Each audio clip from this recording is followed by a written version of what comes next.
First of all, Pakistan is not following Islam. Are you joking? I'm saying not Pakistan, we have 90% Muslim. Muslim means follow Islam. But Muslim, what Muslim? What Muslim?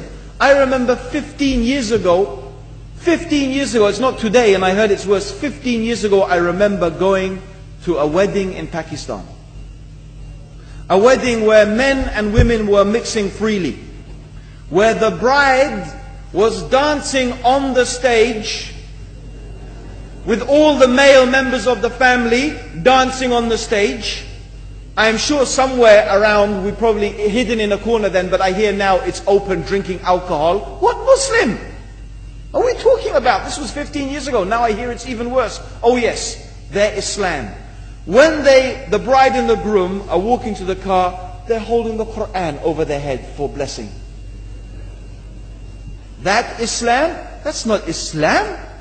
What Islam is that? That's exactly the thing I'm talking about. That's why the Muslims are in such a mess.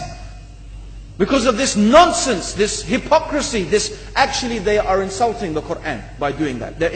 Amongst all of this haram, they think that the Quran, holding it over their head, is going to bless them because they're holding it. What is that? Where did they get this from?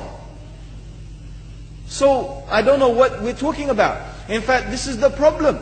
You see, the Muslim world itself is so far from Islam. So many you find here in India.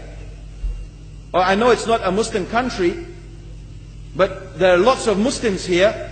But I don't know what sort of Muslim. Most of them go to the dargah and they call upon some dead person in the grave, and they think that by talking to a dead person they're going to have their needs fulfilled.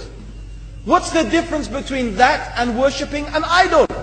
There's no difference, believe me. It's shirk. I've seen it myself with my own eyes. I'm praying in the masjid, the adhan goes, the people are praying in the masjid, and the people in the dargah are not coming to the mosque to pray. They're still going around the dargah and making all their whatever the things they do. What's that? That's not Islam. You go to many countries, you find Pakistan, you want to see Islam in Pakistan. You know, in England, in every street corner we have a pub. You know what's a pub? You know what's a pub? Like a bar, you know, a place where you sit and drink alcohol. Yeah? Yes? In Pakistan, believe me, they have something worse than that. Yes, worse. On every street they have a picture of a palm.